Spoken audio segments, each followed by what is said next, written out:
Good evening सबैजनालाई। म चाहिँ अस्ति नै हामीले चाहिँ मकै सबै यहाँ थुपारेको मात्रै छौँ हो, अनि खोसेलेकै थिएन नि त, सबै यसरी बिग्रेछ। यहाँ चाहिँ राम्रो छ। मैले चाहिँ खेतला बोलाएको छु मकै केलाउनु सघाउने, मकै खोसेल्नु सघाउने। अन्त यी खेतला चाहिँ एकदमै ठुलो खेतला बोलाएको छु।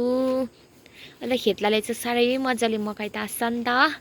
उसलाई चाहिँ पैसा पनि दिनु पर्दैन, माम दिँदा हुन्छ, अन्त चिया दिँदा हुन्छ हो खेतला। हेलो, के गर्नु भएको? मकै तासेको आउँछ तिमीलाई मकै तास्नु? ए हो र, ओके ओके, भेरी गुड। अनि चाहिँ मकै खोसेल्दैछौँ हामी चाहिँ, मेरो छोरी र म चाहिँ। मकै चाहिँ सबै उम्रेछ नि त।